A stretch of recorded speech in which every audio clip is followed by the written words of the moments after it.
राधे राधे दोस्तों, हमारे चैनल में आपका स्वागत है। दोस्तों, दुर्गा सप्तशती पाठ अध्याय 4। या देवी सर्वभूतेषु बुद्धिरूपेण संस्थिता पल नमस्तस्यै नमस्तस्यै नमस्तस्यै नमो नमः। अर्थात जो देवी सभी प्राणियों में दुर्गा के रूप में स्थित है, उन्हें बार बार नमस्कार है। जय माता दी। माँ भगवती जगदम्बा दुर्गा की कृपा सदा आप और आपके समस्त परिवार पर बनी रहे। प्रिय भक्तों, माँ दुर्गा स्वयं कहती हैं कि जिस घर में या घर के मंदिर में किसी स्त्री या पुरुष द्वारा दुर्गा सप्तशती पाठ प्रतिदिन होता है, वहाँ के स्थान को मैं कभी नहीं छोड़ती। प्रिय भक्तों, श्री दुर्गा सप्तशती पाठ मंत्रों से भी ज्यादा फलदायी है। तो आप सब अपनी मंगल कामना के लिए, विपत्ति व्याधियों से रक्षा के लिए और धन संपदा प्राप्ति के लिए श्री दुर्गा सप्तशती का पाठ रोज करें। ओम दुम दुर्गाय नमः। प्रिय भक्तों, आज नवरात्रि का तीसरा दिवस है और आज आप सुनेंगे दुर्गा सप्तशती का चौथा अध्याय। प्रतिदिन अध्याय का पाठ करने से पहले कवच, अर्गला, किलक पढ़ना अथवा सुनना चाहिए। तत्पश्चात अध्याय पढ़ेंगे। इसके बाद माँ दुर्गा की आरती और क्षमा प्रार्थना, यही क्रम प्रतिदिन रहेगा, क्योंकि ब्रह्मा जी ने स्पष्ट शब्दों में कहा है कि यदि देवी कवच, अर्गला, किलक के बाद श्री दुर्गा सप्तशती का पठन या श्रवण करें तो साधक की दिनों दिन उन्नति होती है। तो भक्ति भाव से नवार्ण मंत्र का उच्चारण कीजिए। ओम देवी चंद्र घंटाय नमः। तो चलिए माँ दुर्गा का ध्यान करके सबसे पहले दुर्गा कवच का पाठ करते हैं। सबसे पहले विनियोग है ओम देवी चंद्र घंटाय नमः, अर्थात माँ दुर्गा के चंडी रूप को हमारा नमन है। यह भगवान ब्रह्मा जी के द्वारा लिखा गया चंडी कवच है, जिसमें कुल 56 छंद हैं। देवी चामुंडा, दिंग वध देवता, जगदम्बा माता इत्यादि का ध्यान करके हम इस दुर्गा सप्तशती के पाठ का प्रारंभ कर रहे हैं। मार्कंडेय जी ने कहा, पितामह, जो इस संसार में परम गोपनीय तथा सभी मनुष्यों की सब प्रकार से रक्षा करने वाला हो और जो अब तक आपने दूसरे किसी के सामने प्रकट न किया हो, ऐसा कोई साधन मुझे बतलाइए। ब्रह्मा जी बोले, ब्राह्मण, ऐसा साधन तो एक देवी का कवच ही है, जो गोपनीय से भी परम गोपनीय, पवित्र तथा संपूर्ण प्राणियों का उद्धार करने वाला है। हे महामुने, उसे श्रवण करो। देवी की 9 मूर्तियां हैं, जिन्हें 9 दुर्गा कहते हैं। उनके पृथक पृथक नाम बतलाए जाते हैं। प्रथम नाम शैलपुत्री है, दूसरी मूर्ति का नाम ब्रह्मचारिणी है, तीसरा स्वरूप चंद्र घंटा के नाम से प्रसिद्ध है, चौथी मूर्ति को कुष्ठमांडा कहते हैं, पांचवी दुर्गा का नाम स्कंद माता है, देवी के छठे रूप को कात्यायनी कहते हैं, सातवां कालरात्रि और आठवां स्वरूप महागौरी के नाम से प्रसिद्ध है, नौवीं दुर्गा का नाम सिद्धिदात्री है। ये सब नाम सर्वज्ञ महात्मा वेद भगवान के द्वारा ही प्रतिपादित हुए हैं। जो मनुष्य अग्नि में जल रहा हो, रणभूमि में शत्रु से घिर गया हो, विषम संकट में फंस गया हो तथा इस प्रकार भय से आतुर होकर जो भगवती के शरण में प्राप्त हुए हो, उनका कभी अमंगल नहीं होता। युद्ध के समय में संकट में पड़ने पर भी उनके ऊपर कोई विपत्ति नहीं दिखाई देती। उन्हें सुख, दुख, भय की प्राप्ति नहीं होती। जिन्होंने भक्तिपूर्वक देवी का स्मरण किया है, उनका निश्चय ही अभ्युदय हुआ होता है। देवी सर्वेश्वरी, जो तुम्हारा चिंतन करते हैं, उनकी तुम निसंदेह रक्षा करती हो। चामुंडा देवी प्रेत पर आरूढ़ होती है, वाराही भैंस पर सवारी करती हैं, इंद्री का वाहन ऐरावत हाथी है, वैष्णो देवी गरुड़ पर ही आसन जमाती हैं, माहेश्वरी वृषभ पर आरूढ़ होती हैं, कौमारी का वामन मयूर है, वाहन मयूर है। भगवान विष्णु की प्रियतमा लक्ष्मी देवी कमल के आसन पर विराजमान है और हाथों में कमल धारण किए हुए हैं। वृषभ पर आरूढ़ ईश्वरीय देवी ने श्वेत रूप धारण कर रखा है। ब्राह्मणी देवी हंस पर बैठी हुई हैं और सब प्रकार के आभूषणों से विभूषित हैं। इस प्रकार ये सभी माताएं सब प्रकार की योग शक्तियों से संपन्न हैं। इनके सिवा और भी बहुत सी देवियां जो अनेक प्रकार के आभूषणों की शोभा से युक्त तथा नाना प्रकार के रत्नों से सुशोभित है। ये संपूर्ण देवियां क्रोध में भरी हुई और भक्तों की रक्षा के लिए रथ पर बैठी हुई दिखाई देती हैं। ये शंख, चक्र, गदा, शक्ति, हल और मुसल, खेटक और तोमर, परशु, पाश, कुंद और त्रिशूल एवं उत्तम शारंग, धनुष आदि अस्त्र शस्त्र अपने हाथों में धारण करती हैं। दैत्यों के शरीर का नाश करना, भक्तों को अभय दान देना और देवताओं का कल्याण करना, यह उनके शास्त्र धारण का उद्देश्य है। महान रौद्र रूप, अत्यंत घोर पराक्रम, महान बल और महान उत्साह वाली देवी, तुम महान भय का नाश करने वाली हो, तुम्हें नमस्कार है। तुम्हारी ओर देखना भी कठिन है।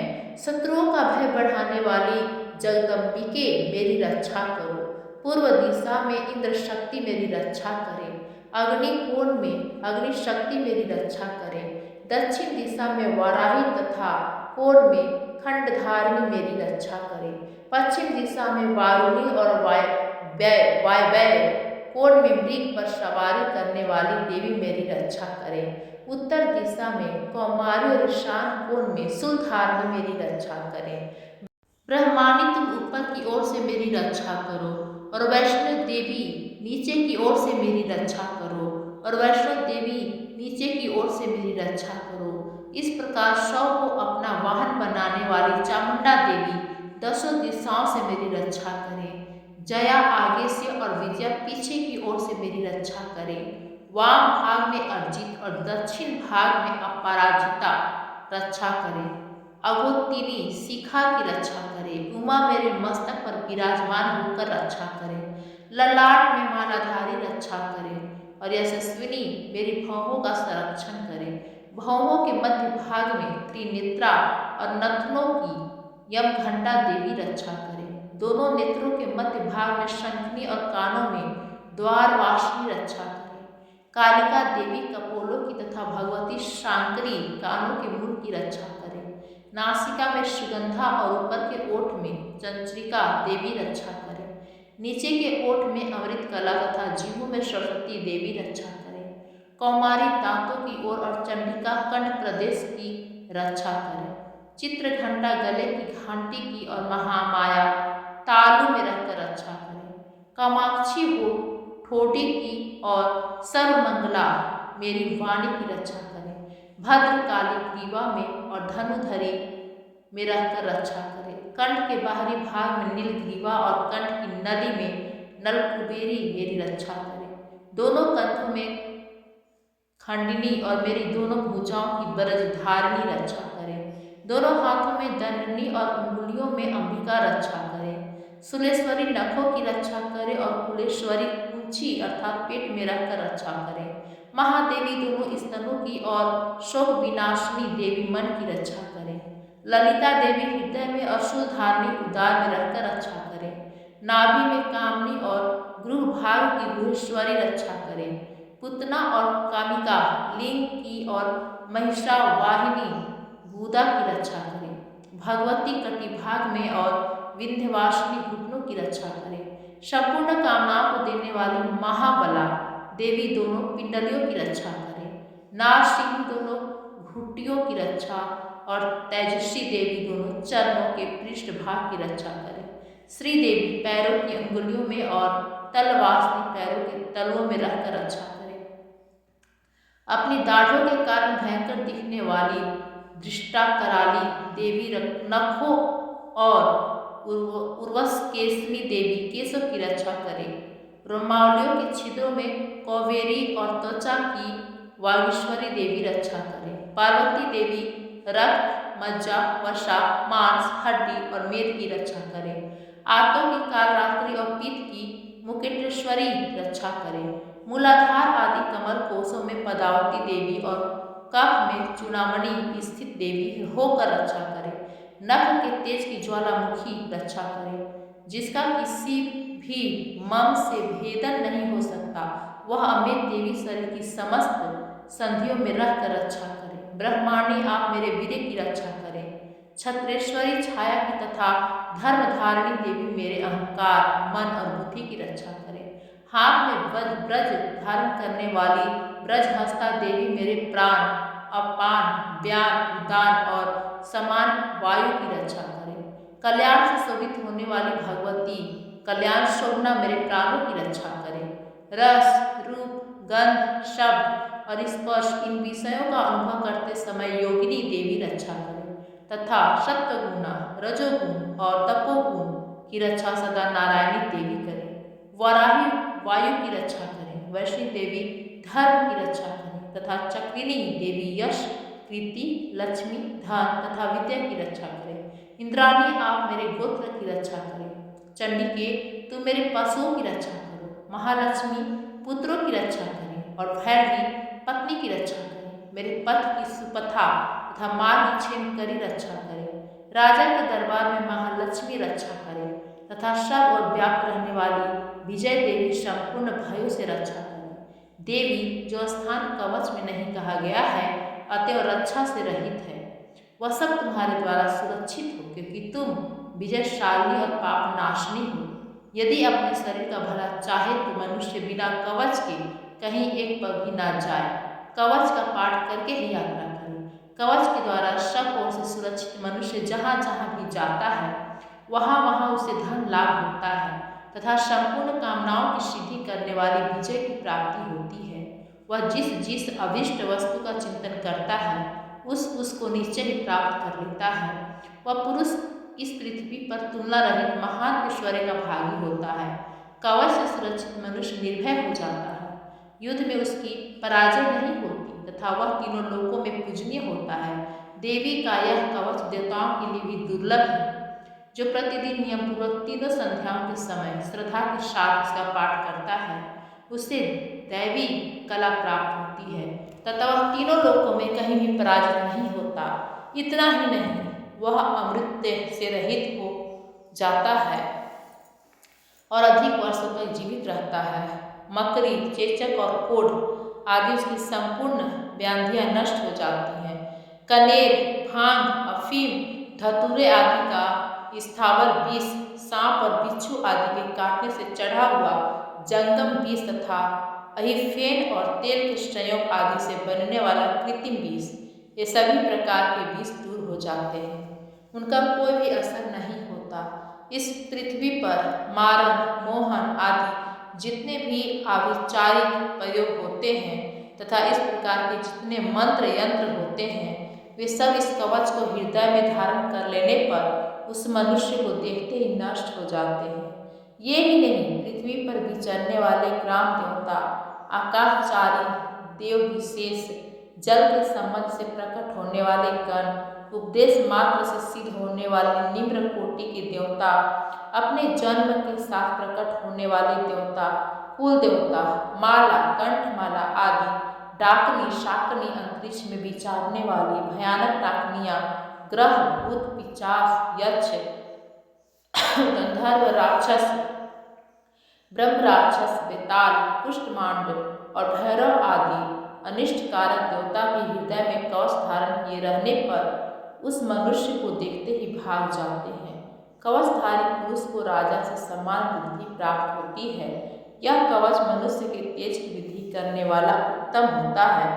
कवच का पाठ करने वाला पुरुष अपनी कृति से विभूषित भूतल पर अपने सुयश के साथ साथ वृद्धि को प्राप्त होता है। जो पहले कवच का पाठ करके उसके बाद सप्तशती चंडी का पाठ करता है उसकी जब तक वन, पर्वत और काननों अर्थात जंगलों सहित यह पृथ्वी टिकी रहती है तब तक यहाँ पुत्र, पौत्र आदि संतान परंपरा बनी रहती है। फिर देह का अंत होने पर वह पुरुष भगवती महामाया के प्रसाद से उसे नित्य परम पद को प्राप्त होता है। जो देवताओं के लिए दुर्लभ है वह सुंदर दिव्य रूप धारण करता है और कल्याणमय शिव के आनंद का भागी होता है।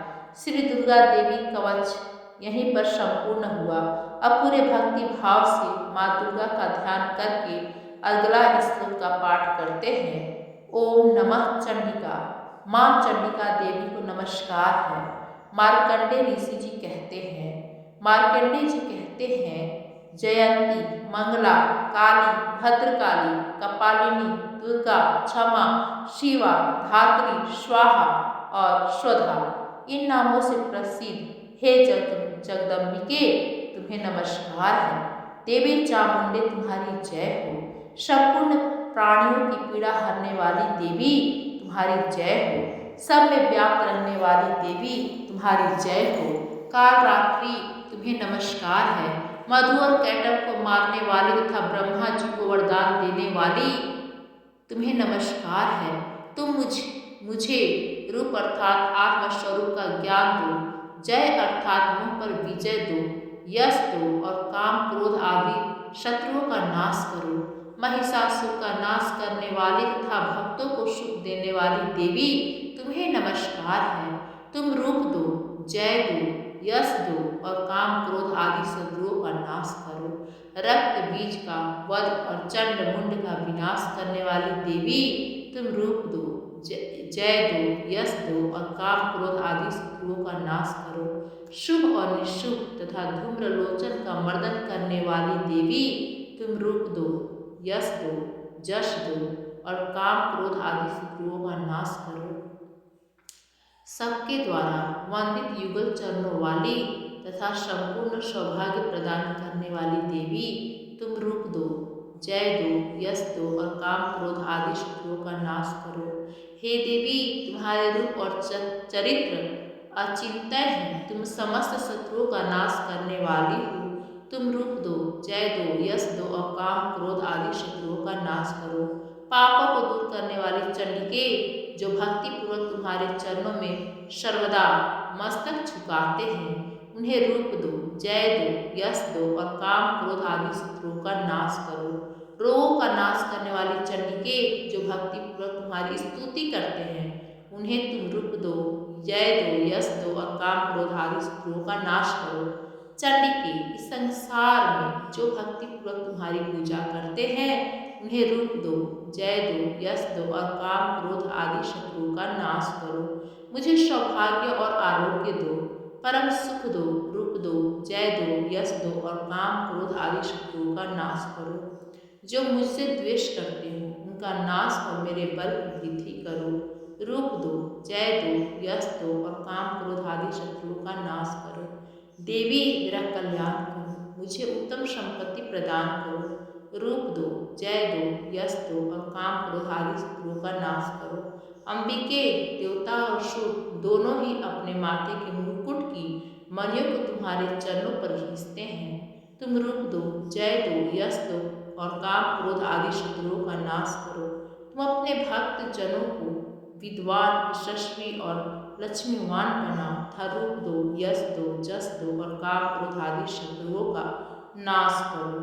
प्रचंड दैत्य के दर्प का दलहन करने वाली चंडिके मुझे शरणागत को रूप दो, जय दो, यश दो, काम क्रोध आदि शत्रुओं को नाश करो। चतुर्भुज ब्रह्मा जी के द्वारा प्रसंचित चार भुजाधारिणी परमेश्वरी तुम रूप दो, जश दो, यश दो और काम क्रोध आदि शत्रुओं का नाश करो। देवी अंबिके भगवान विष्णु नित्य निरंतर भक्ति पूर्वक तुम्हारी स्तुति करते रहते हैं। तुम रूप दो, जश दो, यश दो और काम क्रोध आदि शत्रुओं का नाश करो।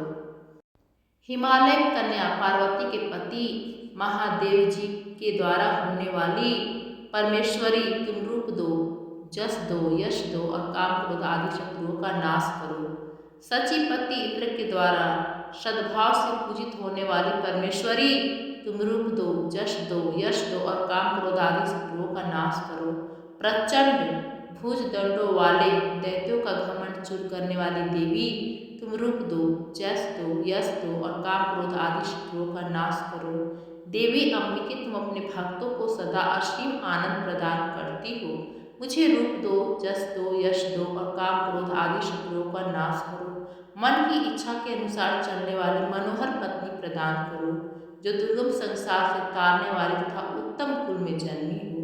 जो मनुष्य इस स्त्रोत का पाठ करके सप्तशती रूपी महास्त्रोत का पाठ करता है वह सप्तशती की जप संख्या से मिलने वाले श्रेष्ठ फल को प्राप्त होता है, साथ ही वह प्रचुर संपत्ति भी प्राप्त कर लेता है। यहीं पर दुर्गा देवी का अगला स्रोत संपूर्ण हुआ। अब सुनिए कीलक स्रोत। तो सबसे पहले भगवती दुर्गा का ध्यान कीजिए। उसके बाद इस पावन और परम कल्याणकारी स्रोत का पाठ करते हैं। मार्कंडेय जी कहते हैं, विशुद्ध ज्ञान ही जिनका शरीर है, तीनों वेद ही जिनके 3 नेत्र हैं, जो कल्याण प्राप्ति के हेतु तथा अपने मस्तक पर अर्धचंद्र धारण करते हैं, उन भगवान शिव को नमस्कार है। मंत्रों का जो अभिकीलक है, अर्थात मंत्रों की सिद्धि में विघ्न उपस्थित करने वाले शाप रूपी कीलक का निवारण करने वाला है, उस सप्तशती स्रोत को संपूर्ण रूप से जानना चाहिए और जानकर उसकी उपासना करनी चाहिए। उसके भी उच्चाटन आदि कर्म सिद्ध होते हैं, उससे भी समस्त दुर्लभ वस्तुओं की प्राप्ति होती है। तथापि जो अन्य मंत्रों का जाप न करके केवल इस सप्तशती नाम स्रोत से ही देवी की स्तुति करते हैं, उन्हें स्तुति मात्र से ही सच्चिदानंद स्वरूपिणी देवी सिद्ध हो जाती हैं। उन्हें अपने कार्य की सिद्धि के लिए मंत्र, औषधि तथा अन्य किसी साधन के उपयोग की आवश्यकता नहीं रहती। बिना जप के उनके उच्चाटन आदि समस्त अभिचारिक कर्म सिद्ध हो जाते हैं। इतना ही नहीं, उनकी संपूर्ण अभीष्ट वस्तुएं भी सिद्ध होती हैं। लोगों के मन में यह शंका थी कि जब केवल सप्तशती की उपासना से भी समान रूप से अथवा सप्तशती को छोड़कर अन्य मंत्रों की उपासना से भी समान रूप से सब कार्य सिद्ध हो जाते हैं, अब इनमें श्रेष्ठ कौन सा साधन है? लोगों की इस शंका को सामने रखकर भगवान शंकर ने अपने पास आए हुए जिज्ञासुओं को समझाते हुए बोले, यह सप्तशती नामक संपूर्ण स्रोत ही सर्वश्रेष्ठ एवं कल्याणमय है। तदंतर भगवती चंडिका के सप्तशती नामक स्रोत को महादेव जी ने गुप्त कर लिया।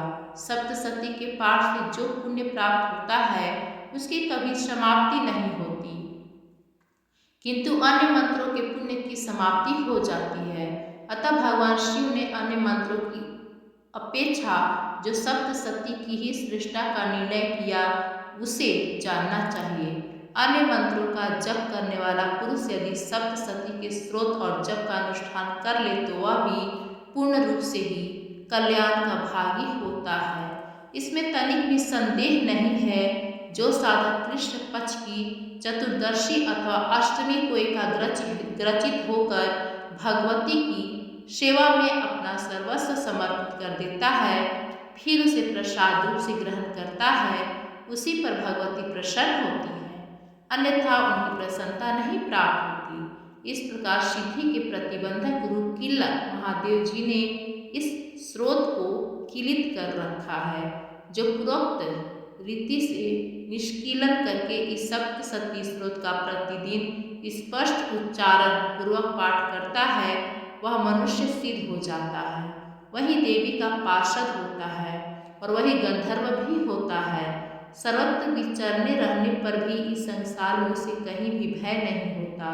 वह अल्प मृत्यु के वश में नहीं पड़ता तथा देह त्यागने के अनंतर मोक्ष प्राप्त कर लेता है। अतः किल्लक को जानकर उसका परिहार करके ही सप्तशती का पाठ आरंभ करे। जो ऐसा नहीं करता उसका नाश हो जाता है। इसे किल्लक और निष्किल्लन का ज्ञान प्राप्त करने पर ही यह स्रोत निर्दोष होता है और विद्वान पुरुष इस निर्दोष स्रोत का ही पाठ आरंभ करते हैं। स्त्रियों में जो कुछ भी सौभाग्य आदि दृष्टिगोचर होता है, वह सब देवी के प्रसाद रूप का ही फल है। अतः इस कल्याणमय स्रोत का सदा जाप करना चाहिए। इस स्रोत का मध्य स्वर से पाठ करने पर सौलभ फल की प्राप्ति होती है और उच्च स्वर से पाठ करने पर पूर्ण फल की सिद्धि होती है। अतः उच्च स्वर से ही इसका पाठ आरंभ करना चाहिए। जिनके प्रसाद से ऐश्वर्य, सौभाग्य, आरोग्य, संपत्ति, शत्रु नाश तथा परम मोक्ष की भी सिद्धि होती है, उस कल्याणमयी जगदम्बा की स्तुति मनुष्य क्यों नहीं करते। और अब माँ भगवती दुर्गा का अपने मन से ध्यान करते हुए प्रथम अध्याय का श्रवण करते हैं। दुर्गा सप्तशती पाठ अध्याय 4। इस अध्याय में इंद्रादि देवताओं द्वारा देवी की स्तुति का वर्णन किया गया है। ऋषि कहते हैं, अत्यंत पराक्रमी दुरात्मा महिषासुर तथा उसके दैत्य सेना के देवी के हाथ से मारे जाने पर इंद्र आदि देवता प्रणाम के लिए गर्दन तथा कंधे झुकाकर उन भगवती दुर्गा का उत्तम वचनों द्वारा स्तवन करने लगे। उस समय उनके सुंदर अंगों में अत्यंत हर्ष के कारण रोमांच हो आया था। देवता बोले, संपूर्ण देवताओं की शक्ति का समुदाय ही जिनका स्वरूप है तथा जिन देवी ने अपनी शक्ति से संपूर्ण जगत को व्याप्त कर रखा है, समस्त देवताओं और महर्षियों की पूजनीय उन जगदम्बा को हम भक्तिपूर्वक नमस्कार करते हैं। वे हम लोगों का कल्याण करें, जिनके अनूप प्रभाव और बल का वर्णन करने में भगवान शेषनाग ब्रह्मा जी तथा महादेव जी भी समर्थ नहीं हैं। वे भगवती चंडी का संपूर्ण जगत का पालन एवं अशुभ भय का नाश करने का विचार करें। जो पुण्यात्माओं के घर में स्वयं ही लक्ष्मी रूप से, पापियों के यहाँ दरिद्रता रूप से, शुद्ध अंतकरण वाले पुरुषों के हृदय में बुद्धि रूप से, सत्पुरुषों में श्रद्धा से तथा कुलीन मनुष्य में लज्जा रूप से निवास करती हैं, उन भगवती दुर्गा को हम नमस्कार करते हैं। देवी, आप संपूर्ण विश्व का पालन कीजिए। देवी, आपके इस अचिंत्य रूप का, असुरों का नाश करने वाली भारी पराक्रम का तथा समस्त देवताओं और दैत्यों के समक्ष युद्ध में प्रकट किए हुए आपके अद्भुत चरित्रों का हम किस प्रकार वर्णन करें। आप संपूर्ण जगत की उत्पत्ति में कारण हैं। आप में सत्गुण, रजोगुण और तमोगुण, ये तीनों गुण मौजूद हैं, तो भी दोषों के साथ आपका संघर्ष नहीं जान पड़ता। भगवान विष्णु और महादेव जी आदि देवता भी आपका पार नहीं पाते। आप ही सबका आश्रय हैं। यह समस्त जगत आपका अंशभूत है, क्योंकि आप सबकी आदिभूत अव्याकृता परा प्रकृति हैं। देवी, संपूर्ण योगों में जिसके उच्चारण से सब देवता तृप्ति लाभ करते हैं, वह स्वाहा आप ही हैं। इसके अतिरिक्त आप पितरों की भी तृप्ति का कारण हैं, अतः सब लोग आपको स्वधा भी कहते हैं। देवी, जो मोक्ष की प्राप्ति का साधन है, अचिंत्य महाव्रत स्वरूपा है, समस्त दोषों से रहित जितेंद्रिय तत्व को ही सार वस्तु मानने वाले तथा मोक्ष की अभिलाषा रखने वाले मुनि जन जिसका अभ्यास करते हैं, वह भगवती पराविद्या आप ही हैं। आप शब्द स्वरूपा हैं, अत्यंत निर्मल। ऋग्वेद, अर्जुवेद तथा पुदीत के मनोरथ पदों के पाठ से युक्त सामवेद का भी आधार आप ही हैं। आप देवी त्रयी अर्थात तीनों वेद और भगवती छहों ईश्वरों से युक्त हैं। इस विश्व की उत्पत्ति एवं पालन के लिए आप ही वार्ता अर्थात खेती एवं आजीविका के रूप में प्रकट हुई हैं। आप संपूर्ण जगत की घोर पीड़ा का नाश करने वाली हैं। देवी, जिससे समस्त शास्त्रों का सार का ज्ञान होता है, वह मेघा शक्ति आप ही हैं। दुर्गम भव सागर से पार उतारने वाली नौका रूप दुर्गा देवी भी आप ही हैं। आपकी कहीं भी आसक्ति नहीं है। कैटभ के शत्रु भगवान विष्णु के वक्षस्थल में एकमात्र निवास करने वाली भगवती लक्ष्मी तथा भगवान चंद्रशेखर द्वारा सम्मानित गौरी देवी भी आप ही हैं। आपका मुख मंद मुस्कान से सुशोभित निर्मल पूर्ण चंद्रमा के बिंब का अनुकरण करने वाला और उत्तम सुवर्ण की मनोहर कांति से कमनीय है, तो भी उसे देखकर महिषासुर को क्रोध हुआ और सहसा उसने उस पर प्रहार कर दिया। यह बड़े आश्चर्य की बात है। देवी, वही मुख जब क्रोध से युक्त होने पर उदय काल के चंद्रमा की भांति लाल और तनी हुई भवों के कारण विकराल हो उठा, तब उसे देखकर जो महिषासुर के प्राण तुरंत नहीं निकल गए, यह उससे भी बढ़कर आश्चर्य की बात है, क्योंकि क्रोध में भरे हुए यमराज को देखकर भला कौन जीवित रह सकता है। देवी, आप प्रसन्न हो। परमात्मा स्वरूपा आपके प्रसन्न होने पर जगत का अभ्युदय होता है और क्रोध में भर जाने पर आप तत्काल ही कितने कुलों का सर्वनाश कर डालती हैं। यह बात अभी अनुभव में आई है, क्योंकि महिषासुर की यह विशाल सेना क्षण भर में आपके कोप से नष्ट हो गई है। सदा अभ्युदय प्रदान करने वाली आप जिन पर प्रसन्न रहती हैं, वे ही देश में सम्मानित हैं। उन्हीं को धन और यश की प्राप्ति होती है। उन्हीं का धर्म कभी शिथिल नहीं होता तथा वे ही अपने हष्ट पुष्ट स्त्री पुरुष और वृत्तियों के साथ धन्य माने जाते हैं। हे देवी, आप ही की कृपा से पुण्यात्मा पुरुष प्रतिदिन अत्यंत श्रद्धापूर्वक सदा सब प्रकार के धर्मानुकूल कर्म करता है और फिर प्रभाव से स्वर्गलोक में जाता है। इससे आप तीनों लोकों में निश्चय ही मनोवांछित फल देने वाली हैं। माँ दुर्गे, आप स्मरण करने पर सब प्राणियों का भय हर लेती हैं और स्वस्थ पुरुषों द्वारा चिंतन करने पर उन्हें परम कल्याणमयी बुद्धि प्रदान करती हैं। दुख, दरिद्रता और भय हरने वाली देवी, आपके सिवा दूसरी कौन है जिसका चित्त सबका उपकार करने के लिए सदा ही दद्राय रहता हो। देवी, इन राक्षसों के मारने से संसार को सुख मिले तथा ये राक्षस चिरकाल तक नरक में रहने के लिए भले ही पाप करते रहे हो, इस समय संग्राम में मृत्यु को प्राप्त होकर स्वर्गलोक में जाएं। निश्चय यही सोचकर आप शत्रुओं का वध करती हैं। आप शत्रुओं पर सहस्त्रों का प्रहार क्यों करती हैं? समस्त असुरों को दृष्टिपात मात्र से ही भस्म क्यों नहीं कर देती? इसमें एक रहस्य है। ये शत्रु भी हमारे शस्त्रों से पवित्र होकर उत्तम लोकों में जाएं। इस प्रकार उनके प्रति भी आपका विचार अत्यंत उत्तम रहता है। खंड के तेज पुंज की भयंकर दीप्ति से तथा आपके त्रिशूल के अग्रभाग की घनीभूत प्रभा से चौंधियाकर जो असुरों की आंखें फूट नहीं गई, उसमें कारण यही था कि मनोहर रश्मियों से युक्त चंद्रमा के समान आनंद प्रदान करने वाले आपके सुंदर मुख का दर्शन करते थे।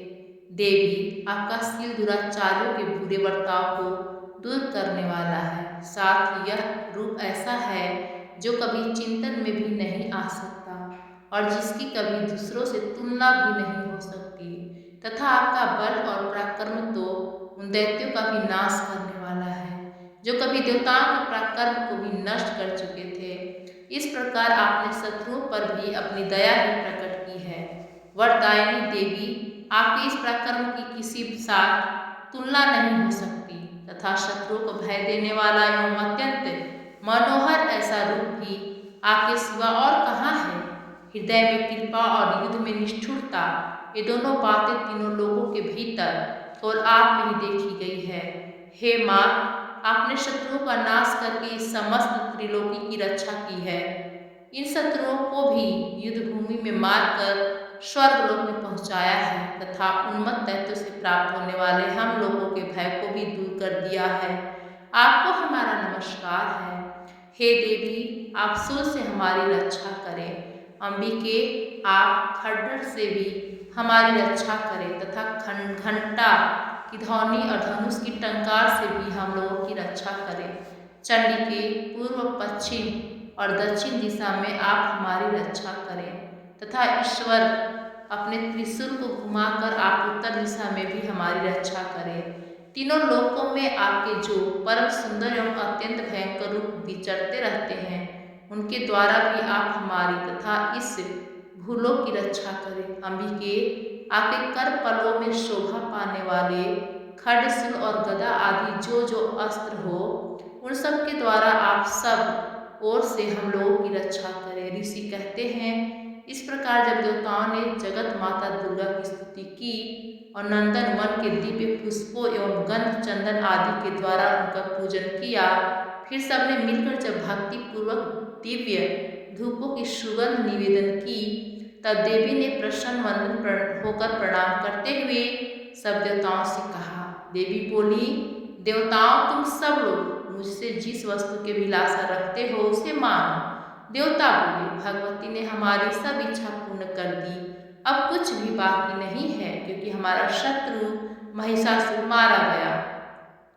हे महेश्वरी, इतने पर भी यदि आप हमें और वर देना चाहती हैं तो हम जब जब आपका स्मरण करें तब तब आप दर्शन देकर हम लोगों के महान संकट को दूर कर दिया करें तथा प्रसन्न मुखी अंबिके, जो मनुष्य इस स्तोत्रों द्वारा आपकी स्तुति करे, उसे वित्त, समृद्धि और वैभव देने के साथ ही उसकी धन और स्त्री आदि संपत्ति को भी बढ़ाने के लिए आप सदा हम पर प्रसन्न रहें। ऋषि कहते हैं, राजन देवताओं ने जब अपने तथा जगत के कल्याण के लिए भद्रकाली देवी को इस प्रकार प्रसन्न किया तब वे तथास्तु कहकर वहीं अंतर्ध्यान हो गई।